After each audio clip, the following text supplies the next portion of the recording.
back, Couch Bums, episode 20. I'm your host, Gabe the Rod Diaz. Got my co-host, Jamie. Say what's up to the people, brother. Hey, guess what? What's up, bro? Yeah, so I'm officially... So tomorrow, you got to join with this, all right? You know, I've been like taste testing all the new fast food chicken sandwiches. Hell yeah. All right, so the last one tomorrow is Zaxby's. I heard that one's fire, so I'll let you know on the podcast. Let me know. So far, that Popeyes chicken sandwich. Spicy Popeyes. Oh my! Jamie just got on the train. Jamie just discovered. I had to make sure all the bum fights weren't like occurring in the fucking drive-thru anymore. I had to make sure it was safe. You know, you were trying to get shanked right now. I got a dog to raise. You know, I feel that. Yeah, but I don't say it slightly, but like I would sacrifice her life for like the last Popeye chicken sandwich. Like. Facts, bro. Facts. I got my other co-host, Carrie. Say what's up, bro. Hello. Carrie's over here. Wait, Carrie's over here with like pecs, abs, biceps, and I'm sitting here like, yo, chicken sandwich though. Alright, so for today's episode, we are going to be talking about Zack Snyder's new zombie movie, Army of the Dead, and then we're gonna go into episode 6 of Mare of Easttown. Full-on spoilers for that. Oh my god. So yeah, let's just go ahead and jump into Army of the Dead. I'll give a quick synopsis. Basically, we have a zombie outbreak that goes down in Las Vegas. They close off the city, and the group of badass motherfuckers are hired to go back and recover $200 million from Scorpion's casino, because that's the guy who played. Jamie was the one that told me that's the guy who played Scorpion. Before the military completely nukes the city. So we got, again, there's a casino owner. His name is Haruki Sanada. I'm trying to pronounce it. I'm trying to get it right. Also known as Scorpion. He hires our boy Dave Bautista, Scott Ward, and then from there he gets together his group of misfits. A Suicide Squad. Yeah. He's got, we were watching it, and everybody was like, "So you saying we some kind of Suicide Squad, right?" And you got your Latinas, you know what I'm saying? You got your classic Hispanic YouTuber who's like famous for getting kills and views. So that's pretty dope. Wait, so how did he get? So he killed zombies before, but like, how did he get into the town to kill zombies when he had to be like escorted into the town by that girl? That was my question. That's a good point. I don't know. I'll say for the Q&A part. We'll dive deep. We also have our tough black dude, Vanderho, I think is how you pronounce it. We got our German safecracker, Dieter, which honestly, I'm not trying to spoil in my review, but he's Watch it for him. Watch it for him, dude. He's perfect. And then we also got a badass John Wick type chick, who I'm gonna talk about in a little bit. But yeah, that's basically our squad that goes in. We also have the dumbass daughter. And then we got the dumbass daughter, who is trying to rescue. She's like, so outside of Las Vegas, there's like a quarantine camp, and she's a volunteer there. And two people that I forget exactly the relationship. I'm sorry. I think they work together, or she's like volunteered each other. No, the one that she's rescuing, they're refugees that are trying to buy their way out. Okay, so they go in to like steal money. So I use the coyote. Yeah, so I use the coyote to go in there. And so there's like this subplot with her, and that's. I want to talk with pros, but like again, not to spoil my review, but that's probably one of my biggest cons, really. Yeah. Just the daughter. So going into what I liked about it, I like the premise of it. I like it being a zombie heist movie with zombies that some are smart, some are alpha, some are kind of dumb, just because it adds. We've seen so many normal zombie movies, you know what I'm saying? So it kind of makes the zombies have, like, they're kind of characters. There's more a rivalry there because kind of like it's like a redux of Resident Evil, though, right? I mean, sealed off cities. Some of the zombies are like smart. Some are just like faceless armies, and then they're trying to achieve some objective inside or rescue some objective. It's just like kind of that exact movie Yeah, just true. with a different But just skin has on that it. spin that we're like stealing money. Yeah. Yeah, true. But yeah, I appreciate for at least trying to, be a little bit, even if it's a mix of things that we've seen. At least it's not that the plain like, oh, these are normal zombies and they're super slow, whatever, and we're just like a Walking Dead type thing, So it's a change up. So I appreciate that. I also thought that there was there's some good action scenes in there. There's some okay CG. Um, there's this dope ass scene where I don't want to give away too much, but basically our squad has to go through zombies that are hibernating. And obviously it's a movie, things are gonna pop off, and when things do, there's one character, her name is Chambers. Like she has like a moment of shine, and she's like, it's like John Wick. There's a moment where she just turns into John Wick, and it's fucking awesome. And she has this is nerdy for me because I love movies. She has this red bandana on, which is 100% has to be a shout out to Aliens Vasquez, because she also had a red bandana on and she like kicked major ass. So I thought that was a dope ass scene, and it was choreographed cool. I was like, this is, and it was just like the writing was there as well. This is what I wanted from him for like the Batman versus the Superman Justice League movies. You know what I'm saying? You guys want to chime in? So the world building kind of fell off in that hibernation scene because when they got to the vault, right, and then he puts like a hand in a microwave and like throws at the vault to get like the zombie to chase it. He's like, yeah, they're attracted to heat. It's like, okay, they're attracted to heat. So then if these warm ass humans are going around the zombies and they're not trying not to make a noise or make any like sudden movements to wake up the zombies, you just identify that the zombies are attracted to heat. So the heat in the room just elevates. So it's like, obviously they're going to come after the heat, not the noise. So it's like, you got to pick, you kind of, like if you would have thrown like a firecracker at the vault and said they're attracted to noise, that like ties it together. But I'm like, if they're attracted to heat, that whole heat thing didn't make any fucking sense. Because it's like if they were in the heat, it's like in The Walking Dead, right? Where like they cover themselves in like dead person shit, so they're like, we smell dead or that bullshit. Like if they would have done the fucking Predator shit, where they're like, all right, let's get into this mud bath real quick and scoop out. I'd be like, all right, perfect, throw back to the Predator. I'm there for it. Yeah. To cover the heat up, I'm there for it. But again, nitpicky. Okay, yeah, because I was saying that's a good point. I didn't think about that, and that logically that makes sense. As a scene itself, if you just the Vasquez scene, but the her going beast mode was sick as fuck. So good, so fucking, because it's like there's two or three times where you're like, oh damn, she's done for. And it's like if she died right there, I'd be like, you know what? Yeah, she's pretty fucked right there. But then when she escapes it, it's not like, oh, she just like found this miracle escape route. It's like, oh shit, she made her way out of that shit. Like, she's earning it. Yeah, that scene was dope, bro. Okay, any thoughts, brother? On the Vasquez. Every zombie she killed, it was just like her fate is sealed even more. Like they're gonna kill her off. But they totally could have helped her. Like they were like, let her go, and I was like, dude, just lay some suppression fire. Like just she's already laying down. Just I was like, there's one guy that was just like watching the whole time. Like, it was like, no, Chambers with a gun in hand. He's like, should I use this? Okay. That scene isolated, I thought it was dope, but yeah, it can kind of fall apart. But go ahead, bro. But yeah, it was a good fight. I like that shit. Okay. Completely. She was like, I haven't killed anyone.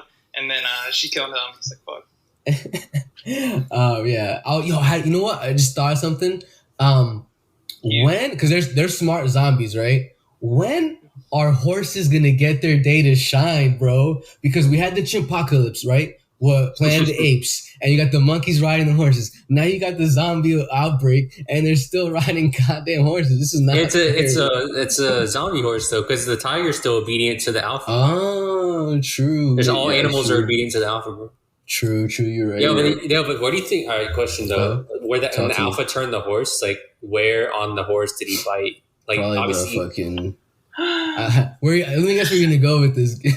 I was thinking the snoot, but I don't know. The snoot. Yeah, bro, that's probably what it was. Zack Snyder. Have you guys seen Dawn of the Dead?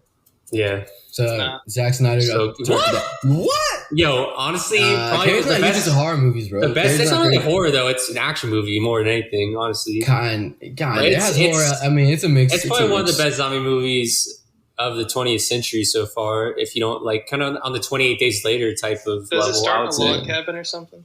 No, it's in a mall, bro. Ah, shit. It starts like in a house. It's so good. It's pretty fucking dope. It's pretty fucking dope. So he's back. He's back into form here, but this man is obsessed with zombie babies.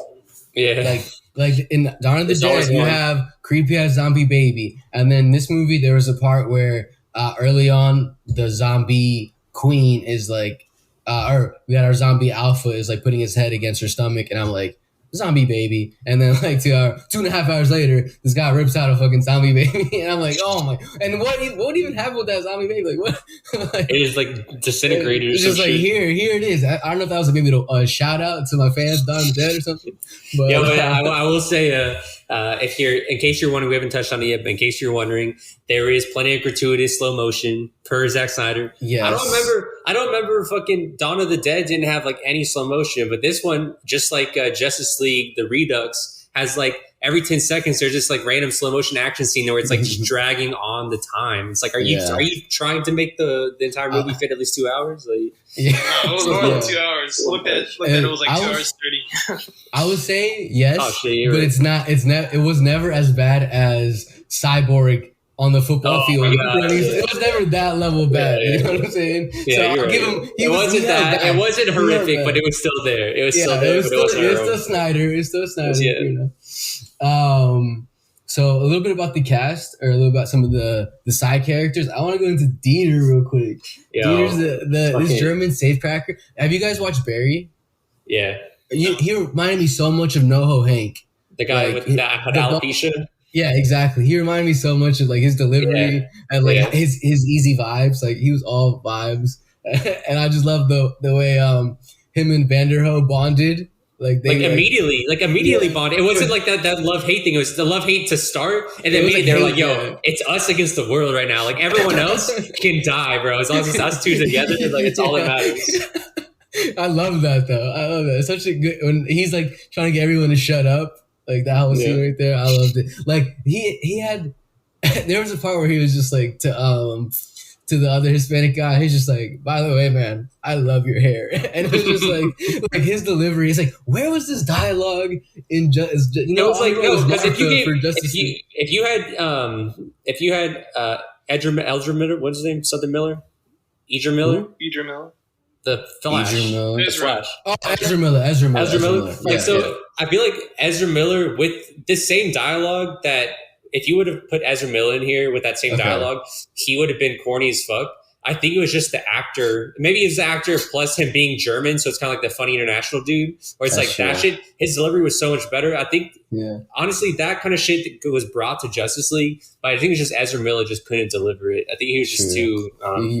possibly. German who killed it, though. How'd you feel about Dieter, Carrie? He was good.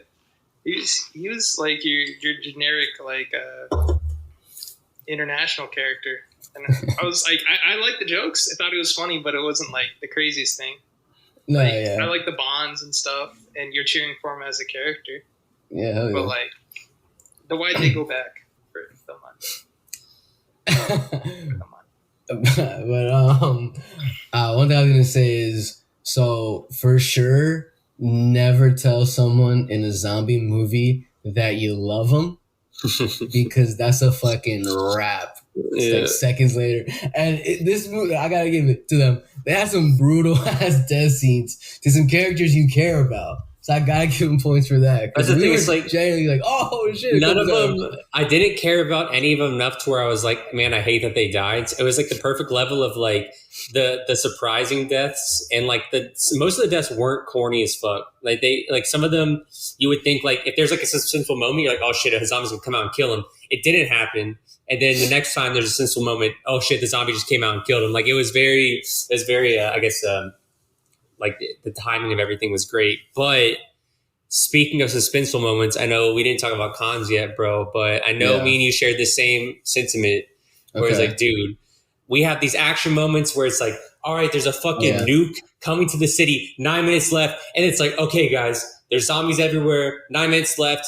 We have at least 15 minutes. But like distance, so we're screwed already. All right, guys. So let me tell you how like this one memory from when I was your fucking father, like when you were 4, how like this one memory reminds me of how much I love you and shit. It's like, yo, can we just speed this shit up and get in the helicopter? On top of that, it's like after you tell me that memory, I'm gonna gently jog over there.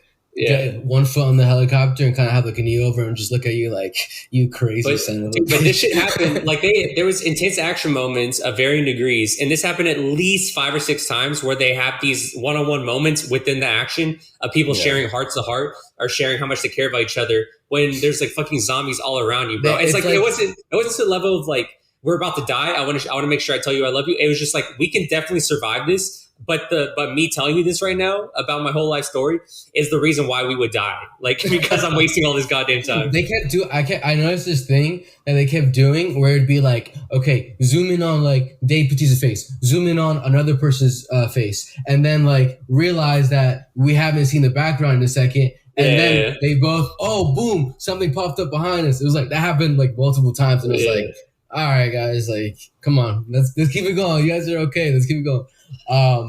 So yeah, I definitely agree with you on that one. There was like no fucking urgency. So back to pros real quick. They CGI'd Chris D'Elia out of it, and apparently it cost millions of dollars. And I gotta say, I think they did a pretty good job. It's pretty seamless, bro. Me knowing it, I was like staring at it, like trying to see the flaws, you know. Yeah. And I thought for the most part, the only thing that I could tell was that she had a lot of isolated shots, a lot of shots by herself, so you could tell she like never really. Which one? There was a lot of group shots though too, where she was intertwined between multiple characters, and it was still like seamless. Yeah, because they like Dave Bautista to this day has never met. I forget what her name was. Like Tig, whatever last name. Tig something. So that's props for them. I don't know. I wonder, because it's like, okay, you have Chris D'Elia in the movie. That's bad press. How much money do you lose? Is it millions? Is it enough that it's like worth to like? Yeah, but Zack Snyder's thinking about his legacy, though. It's like it's going to take the whole movie. Yeah, it's tainted. I guess he could have just like donated like $1 million to like some charity or something instead. But yeah, that works. But yeah, I thought it looked dope. I thought he apparently worked his ass off. And she killed it too. Like she was a fantastic character. I love it. Other than the helicopter part at the end, I was like, she's a good. What's wrong with her? What's wrong with her? No. She wasn't terrible. No, she wasn't terrible. It's just sometimes I felt like it was early. I liked her more early on, but it becomes a thing where it kind of jumps onto your complaint about the urgency factor. Where it's like, yo, something's about to go down, and she's cracking jokes right now, and it's like that to me sometimes didn't work, and it wasn't, or it's like it didn't work, and it wasn't funny enough for me. It was just like after a while, I got kind of old. But earlier on, she was fine. She was okay. I could see it was kind of interesting to see like, okay, how would Chris D'Elia have played it? It's definitely for a comedian. It was definitely comedic. Yeah, I'm down to see the Chris D'Elia cut though. Like, yeah, I'd be down to see that. Let me see that shit. Let me see the black and white Chris D'Elia cut. But yeah, sometimes her humor kind of just didn't. But I mean, overall that was solid. Now cons. We have any more pros real quick? Oh. Okay, no. Okay, so the fucking makeup work and shit. I thought the zombies looked dope as fuck. Yeah, zombies like the cool. The queen was intense as hell. I think the queen was scarier than the fucking alpha. But the alpha was like, cool. Yo, I kind of wish the alpha would have been like a famous actor. He was kind of like this faceless dude. But if it was like, Rock, right? No, bro, it should have been fucking Brolin, bro. Should have been fucking Thanos Part 2. Thanos coming into shit. All right, so cons off rip daughter. Not a fan of the daughter at all. Her shit was very predictable. It was like, okay, there's a daughter, so they're gonna have a rough relationship. They're gonna try to do, talk it out and shit or whatever. She's gonna hate him. And there's a one point where, like the Hispanic chick is like, don't tell me that she's coming over with us. And he's like, I will never allow that. And I was like, okay, so she's about to come over with us. And then like 2 seconds later, it was like, I'm coming with you guys because these people got kidnapped. And then he's like, hell no. She's like, well, I'll sneak in. And I was like, oh my God, we don't need this right now. This is not This shit's old, bro. This shit's it's like tired. There's three people are gonna die, bro. The entire city of Las Vegas has died so far. Let these 3 people go. Like they made their choice. Let them die. Like there's no point of risking your fucking life. Like, do you not see like military people getting wrecked out here, and you're a volunteer? Like, and what are the fucking chances? And I'm scared. And they're like, okay, they've been missing for days, and you're like, oh, I bet you, I would sacrifice my life, bet my life that they're one of 3 people that are like somehow being held captive by the Alpha. Like, there's no reason why you would think that it would be the case. They should have been gotten at asylum, my guy. They should have been fucking steak burgers. You feel me? Yeah. So that she was just kind of annoying. She was kind of a brat. Carrie, how'd you feel about the daughter, bro? She was just there to make the watcher as just experience as painful as possible. Just like she was just like illogically wanted to go in, and then later on she's like having dramatic scenes with Bautista, and you're like, Dave Bautista didn't sign up for dramatic scenes. Like he's trying to make facial expressions right now, and I don't think he's got it in him. And she's like just like really serious, and that there's like the mid talk scene and the one at the end where she's like really trying to bring it out, and he's like trying to move facial muscles, and you're like, man, like just stop forcing him to do this. So she but. She had no training as well and started hitting headshots towards the end, like down the hallway. Yeah. And like, I don't know, her character was just like really messy. She was just like there to just fuck. And she was also taking out, like, she took out an alpha, and it was like, sometimes a complaint I would say is that they're not very consistent in what these guys can do. Sometimes these alphas are really smart and they're like dodging bullets and shit. And then sometimes the alphas are like, just like trying to chomp at you, and you got one arm in front of them, and somehow you got like the acrobats in Las Vegas probably got alphabet, you know? Like true. All of a sudden you got all those people that can dodge. You got a wide diversity of people. But I agree, she definitely kind of takes the movie down a bit. Another thing that this is kind of something that I noticed, like it's kind of a cliche, or it's like I guess a pet peeve. It's when you tell the bad guy that you know they're the bad guy at the like worst possible time. Like when you're like completely by yourself with that person, surrounded by like zombie, and it's just like, what do you mean? So quick spoiler alert. It's not huge. It's 2.5 hour movies. You get through it, but right before the badass hibernation scene, or during that, our bad Chambers, the red bandana chick, goes to the CIA guy or whatever, or the guy that's with Scorpion, and she's like, "Yo, they're the last two in line, surrounded by zombies, where we have to be quiet and sneak through." And she's like, "Yo, I know you're a fucking piece of shit, and when we get through all these zombies, when we sneak through all these motherfucking zombies, we're gonna talk about this." And then he's like, "Okay, I'm gonna go out in front of you," and now here we go with the movie. So it's like, I get it. I appreciate that scene alone when it pops off, but it was like, come on, man, that was dumb. But they kind of saved it with how bad she was. But at the same time, I was just like, I couldn't help but think about it. So you're just like giving her a reason to kill you now. Like even if you're not the bad guy, now it's like, well, she thinks I'm the bad guy. She's going to convince these people I'm the bad guy. So I don't want to do it, but I mean, I got to kill her now. You know, it's like, what you do is, if you're suspicious, tell other people that you're suspicious of it. So you can be like, hey, we all kind of are looking at this, instead of like, I'm going to go tell the person I'm suspicious of first, give them a heads up, let them know I'm onto their ass so they can take me out. You know, it's just like, that was dumb. Also, why didn't she like say, "Hey, he's the bad guy. He screwed me," after she broke out? She's just like, gives a moment of silence. I know. I thought so too. She was like, "Run," and I was like, "She's like, that motherfucker." I would have been like, "Kill him!" Like my last breath, I'm taking this guy down. You know? Yeah. It was just like, nah. So that's a con. I have a question. This is not necessarily a con, but something I just thought about, or maybe I misheard it. You tell me.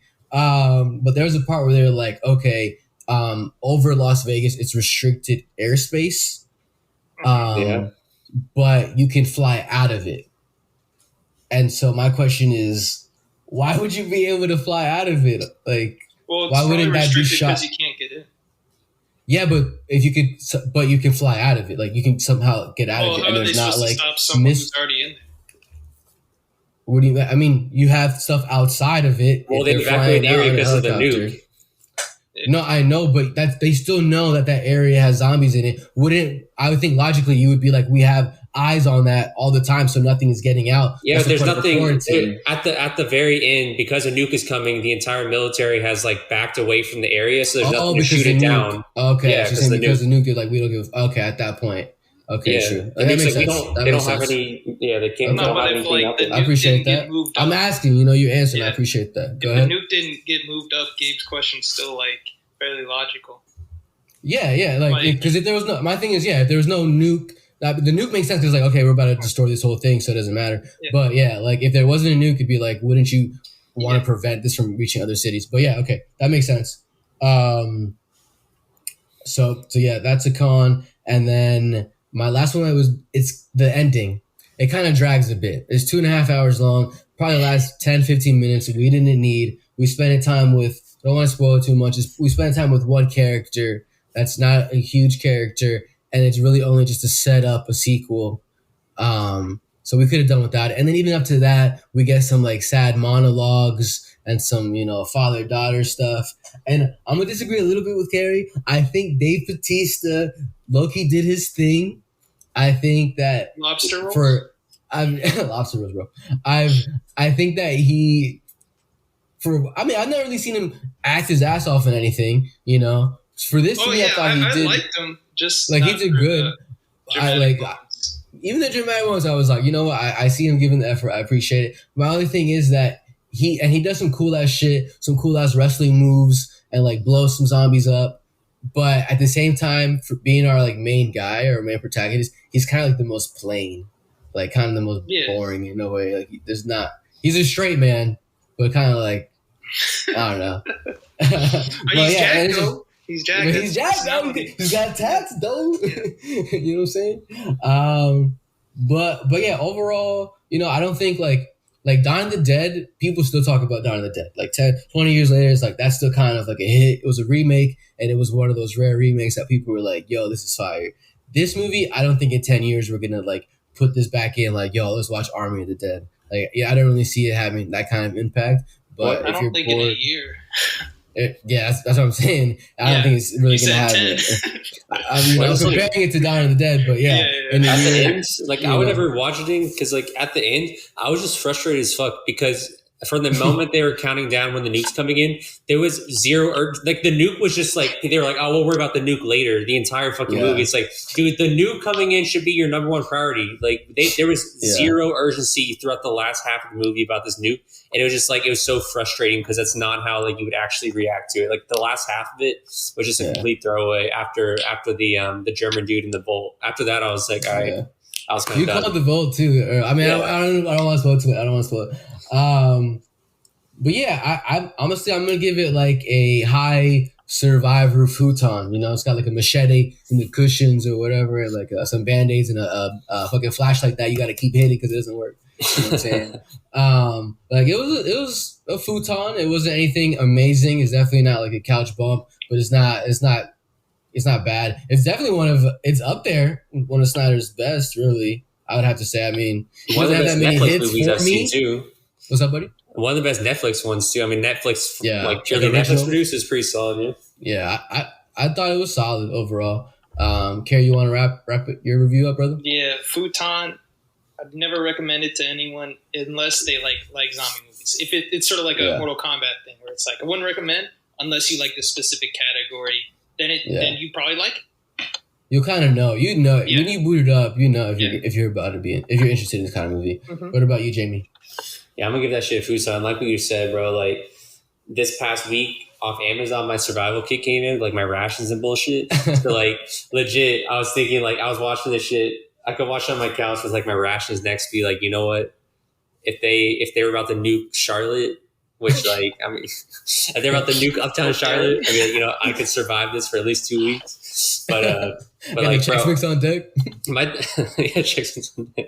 But it was a futon, bro. Like I would whenever I gauge all this shit in the scope of like when my nephew gets older, what do I want to show him as like love of movies or whatever. Yeah, I would show him this just because as a younger, like maybe as like a preteen, because I feel like this is a nice level of horror to where it's not really scary and has enough action to if like a preteen doesn't have to think about it that much. This is perfect for someone that age to like get into a zombie movie. Like it was, cool. I would say it's for that age range for sure. That's your nephew because I ain't raising no bitch, bro. You starting day one off rip, Evil Dead. Let's go. No, I'm showing him like real horror shit. Massacre. Let's go.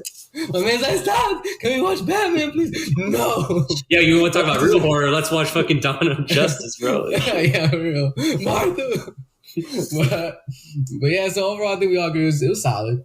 Let's take a quick little ad break, and then we'll come back and talk about Mare of Easttown. Are you a couch bum like us? Do you want to get up and make your own podcast? Then you need the Anchor app. Let us explain. It's free. IDK about you, but that's perfect for my budget. Perfect for mine. That's damn straight. There's a creation tool that allows you to record and edit your podcast right from your phone or computer. All right, so Anchor distributes your podcast for you so you can hear your beautiful voices on Spotify, Apple Podcasts, and whatever else people use to distract themselves from society. Beautiful. You can make money from your podcast, like what we're trying to do right now with this ad, for example. Yo, it's everything you need to make a podcast all in one place. So download the free Anchor app or go to anchor.fm to get started. All right, couch bums, be warned. Spoiler skis. Spoilies about to hit the fan skis. We're about to talk about episode 6, Mare of Easttown. We're really just going to try to go from beginning to end. So if you haven't watched it, stop this podcast right now. Hit that subscribe button. Share with all your friends. And then go watch episodes 1 through 6. And then go ahead and smash the subscribe button again, share it again with your friends, and then come watch this. So, episode 6, we open up with... Yeah, I forgot to tell you up top, bro. I guess some news. What happened? I became a Hornet season ticket holder today. You motherfucker. No way. Yeah. Now you're going to be chilling with LaMelo and shit? Yeah. Tell LaMelo about Couch Bum. We get exclusive player events. So I'm like, I'm just gonna do that shit. You know where you go to like a QT or a gas station and you see like shitty rap, like SoundCloud rappers have like their stickers on everything. I'm just gonna be like tossing out like some stickers. I need to make some cards. All over Spectrum. When you go to next time I go to Spectrum Center, get ready because there's gonna be at least 10,000 Couch Bum stickers everywhere. Yeah. On all the urinal cakes, on all the women's bathrooms, obviously. Yeah, gotta make sure they're covered. So, all right, let's get into this shit.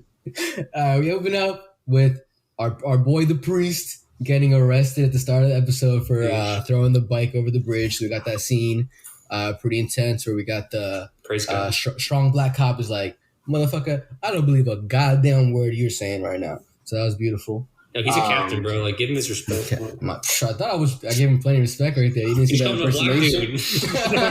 Yeah, but that's his vibe, you know? So we also have... Okay, you want to walk that back? So we also have Katie coming home. Huge. So that's pretty huge. She's so short. I didn't realize how short.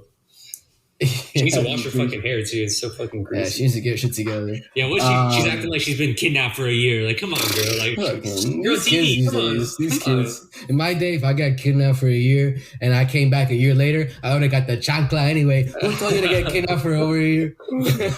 But all right, so Katie comes home. We also get some more time talking about John's affair with Sandra, that fucking bitch. Mare gets slapped by Zabel's mom. But overall, most people have been apologizing to her, which has been pretty cool to see that. It's been satisfying as hell. People to come to her and be just like, yo, that's on me. My bad. Good shit saving the girls. She's like, you know. Mine is Zabel's mom. Go ahead. Speaking of Zabel, I re-listened to some of the podcasts, and I just wanted to bring back one of Jamie's predictions. Okay, that Zabel would smash Mare's daughter. Oh my god! Now we look back at that, like Zabel got smashed, bro. There's still a chance, dude. Yo, the ghost of Zabel could come back. The ghost of Zabel, bro. Might be some WandaVision twist over here. Quicksilver's gonna be the next episode. Yeah, you found out that they have like they saved Zabel's dick like in a jar of like pickle juice. It's like, yo, we're keeping it alive. We're keeping it alive. We're waiting until we have the science. The technology will come. Zabel Quicksilver bullet timed, like the bullet in his head, like froze it. It's like he's just chilling. We got Guy Pearce, Richard coming back with the gift basket. Yo, he's got to play a big role in the last episode. Yeah, he's got to do something at some Something's point. got to happen with him. He's too chill. I love where Mare confesses that she went on a date with Zabel, and he's like, baby, it's cool. I'm rich and he's dead. Like, what? I'm not worried about a dead guy. It's like, wait, that's the guy that you got shot in the head, right? Yeah. Okay, yeah, we're good, baby. Don't worry about it. I'm saying, bro, I don't hesitate to shoot. You know what I'm saying? Guy Pearce said he's 52, and I'm like, God damn, son. It's like, I hope I look like that when I'm 30, dude. Shit. Bro, I wish I looked like that right now. I know. So we also got Brianna finally telling the truth about Dylan. We got the interview where she says that Dylan disappeared at some point in the night and she couldn't find him. And then after that, we get Dylan attacking. I think her name is Riley, Aaron's best friend. No, Jess. Is it Jess? Okay. Yes. Jess. Okay. We got so Aaron's best friend Jess is like walking in the street, and we got Dylan and his boy chasing her, dragging her out, gun in her face, threatening her, blow her face off. I love Jess so much. Bro. She's so innocent. Like she's wearing all the she's wearing all the weedy shit where she's like, there's all the cartoon stuff all the time. Like a Twitch streamer, like an anime streamer. I'm like, I feel like she's just so innocent in everything. I just want her to not get shot in the fucking face. Like, yeah, that's all I ask. Well, I'm pretty sure she gets a fuck about something. With that picture. That picture. We'll get to it. I have some questions. I'm going for it. We're gonna get into it. So yeah, we gotta figure out what the fuck Dylan's deal about or what he's going on. Mare goes back to therapy, which I thought that was pretty cool because most classic detective cop shit is like, therapy's for pussies and all that. But she's just like, yo, I don't have to be here, but I need to go into it. Yeah. And there was an awesome scene where she goes into her son's suicide. It was like really well acted and just like heartbreaking. And we find out that her daughter was the one that found the body. So that like plays into a part later. Carrie, you have something to say? A real awesome scene. I've been maybe like emotional, like you're talking about a guy that just committed suicide. Yeah. It's like awesome scene. No. But to me, a well-acted scene, is so awesome. It was cool. The funniest thing is like when they talk about he hung himself or he hanged himself in the fucking attic, and they're like, have you been able to go up in the attic since? It's like, bitch, I haven't been in the attic in my own house in like 20 fucking years. Like, who goes to the attic ever? Like, I haven't had the opportunity to, but I got a TV, my GameCube set up there. Yeah, you know what I'm saying? Like, what do you think? This is an attic in Pennsylvania. Like, that shit chilly as fuck. Like, why would I ever go up in the attic anyways? Now my son killed himself there. Now I'm never going up there. Like, no one goes to their fucking attic. Like, also move. We should move. That should be the advice from the therapist. Get out of the house. Not. Yeah, I should tell him, obviously. But so I appreciated that because like we just saw Falcon and Winter Soldier where they're having therapy sessions and they're fighting and shit. Like, you know, that's old. So it's a reflection. Did anyone hang themselves in Winter Soldier? I'm pretty sure at some point somebody did. But anyway, let's keep it going. If Disney had some balls, they would hang people. God damn. And then we have this clue that keeps popping up: the lake reunion. Mm-hmm. So there's all this stuff is popping up, and so Mare's asking questions. Like babies. I forget what is Mare's friend's name. Like her best friend. Lori is the realest. Lori is the realest fucking friend. She's my favorite. She's so great. So Lori's asking questions. Shit's popping up. Like, okay, real quick sidebar. Rip Freddy. Freddy ODs. And we get some more clues about the lake because Aaron gave away, or clothes were given away that were related to that. The best thing Freddy did in this entire series is fucking die. Because that was one of the few times like the town became slightly like better to live in. You know, you could hear everybody go like, "Whoo!" It's just like, damn. But he's dead. It was like, oh shit.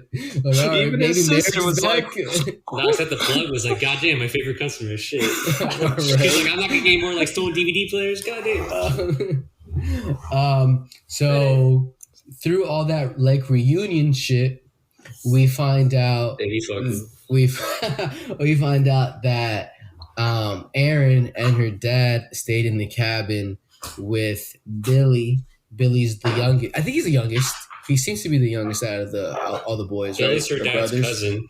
Oh no, yeah, you're right. My bad. That's Kenny's cousin. You're right. That's Kenny's cousin. Kenny's cousin. That's Kenny exactly. So we started to find that, which that man has been since episode 1. You've heard it here on Couchman. We've all been saying episode 1 that Billy's been sketch as fuck. Yeah. He's been acting weird, and every episode he acts more and more weird. And this episode, this man is just off the walls. Where we have an awesome scene. We have a cool scene where John he's going to his dad's house, and his dad's at the kitchen table, and he's like drinking water, and he's like all disheveled and shit and like trembling. And so John's like, "What's going on?" And his dad's like, "I saw Billy the night before we found Aaron's body, and he was covered in blood and blah blah blah." And so John's like, "Oh fuck, on that fucking scene, this has become like a thread." And they're like, "Oh, just to remind you, we're in Pennsylvania." Every single scene now is like, "Hey, I got cheesesteaks. Hey, why aren't you eating your cheesesteaks? What's wrong? Oh, you're usually all to your cheesesteaks. Oh shit! The only thing that keeps a man in Philadelphia from eating his goddamn cheesesteak is he has to see his like son murder his like granddaughter. That's the only thing that will stop a man from eating cheesesteaks. If you see a guy in Pennsylvania not eating their fucking cheesesteaks, he has killed somebody. Yeah, figure this shit out. Yeah, just ask him a question. How you doing, bro? How you doing? Who you killed lately? So that was an interesting scene because we got to see. Okay, so I was like, yo, how's John going to react? John goes over, talks to Lori. He tells her what goes down, and he's like, "You're like Lori's gonna tell this shit out." The secret, bro. Lori's the real one. Lori's the real one, and honestly, it's like it's the same thing when it comes to like hit and runs. If you hit someone, couch bumps. If you hit someone with your car, just stay there. Just stay. It's always way worse if you drive off. It's the same shit with this. Unless someone sees you, then just go. Don't drive off. Unless CG, or you said unless CGI. Yes, I think it's so. My thinking is when John went to tell Lori about like the secret. I think the only reason why John did that was because he cheated. So he's like, I'm trying to get back with her. So I want to like some good faith and shit. But immediately I was like, Lori, I know Lori. We've been with her since day one. Lori is gonna tell the fuck out of this secret. And when she said that to Mare, I was like, yo, Lori. She's the realest character I've ever seen. He was like, dude. We cannot let Lori, or we cannot let Mare know. And Lori's like, yeah, fuck your family. This is your family bullshit. Yeah. Like, and then Mare comes in. She's like, yo, let me get some tea. Let me get some coffee, whatever. Let me get a cheesesteak. And then Lori's like, I'm spilling the beans, baby. Like, I swear I didn't know earlier. And then she fucking goes ahead and tells her everything. At the same time, we got Billy, who's saying he's confessing and he's about to take himself in, and John takes him on one last boat trip, which has the vibes of Mice and Men or something. Yeah, it's like, are we taking Lenny out of here? What's going on? And then there's like the whole bucket thing. There's like I don't know who's gonna take Carrie. You got some words? Yo, I'm thinking they're playing Lore and Mare right there, because we know that Lore would he knows that Lore might tell, so they're trying to isolate Mare and take her out with the gun. Like they're building up the red herrings of he might kill his brother, but he might be trying to take out Mare right there, because we know that we know the flip of like we got to stop Mare like at the last second. I know I'm getting a little ahead, but like that's a good theory. Did y'all watch the fucking the sneak peek at the end of the episode? Nah, I never do. I don't want to spoil. Like I say it, but yeah, it's spoiled. Is it the last episode or is there one after? There's one more. Okay, so it is Stephens. Okay, this is the last one coming up. Cool. But yeah, no, I didn't see it. Yeah, don't watch it. It's spoiled, bro. It's spoiled the whole end, bro. It's spoiled the whole end of the episode. Oh my god. So yeah, you heard it here on Couch Bum. If that ends up being a thing, like I could definitely see that, because I was also gonna say that I'm not 100% convinced that it was just Billy.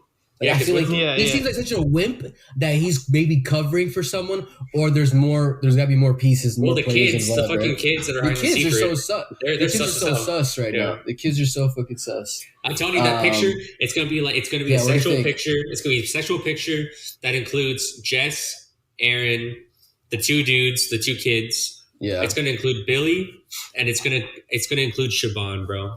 I'm calling Shabonsky. Why are you always looking Shabon? You just want to see Shabon get fucked. It has to be personal for Mare. No, it has to be personal for Mare. There's everything comes back to Mare, so it has to be something tied in her. That's true.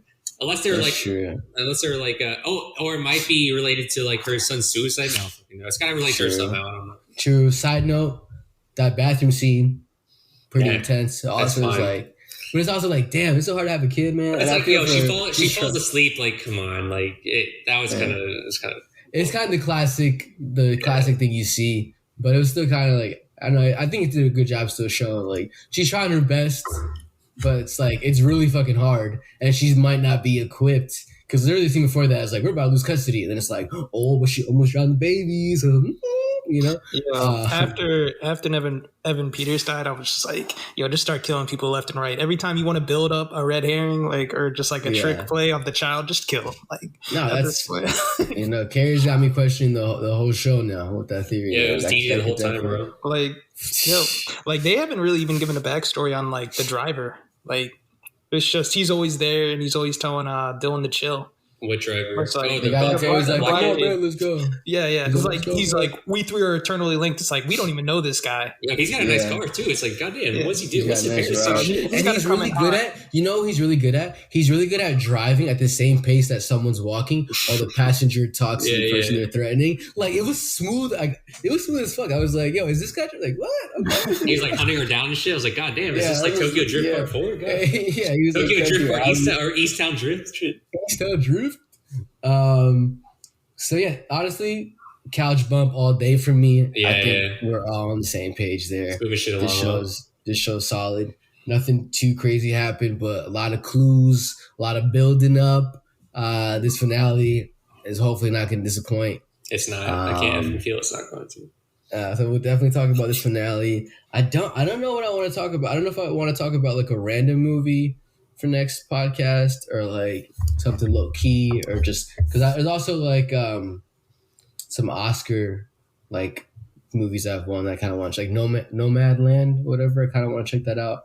So I'll let you guys know. I watched that fucking Saw movie, bro, with fucking Spiral. Oh, you know what? What's today? Today's the 24th. Let's go see A Quiet Place 2 in theaters, bro. May 28th. That's in a couple of days. I'm going to Charleston this weekend. Damn. You never listen, bro. I might end up reviewing A Quiet Place too, but I'll let you guys know what we're gonna do. But yeah, appreciate you couch bums listening. We're on Spotify, Apple Podcasts, Google Podcasts, Overcast, YouTube. We're also on Twitch. So yeah, follow, smash the subscribe button, share with your friends. If you hate us and want to roast us, share that with your friends. That helps us too. But yeah, appreciate you guys. Take it easy. Bye.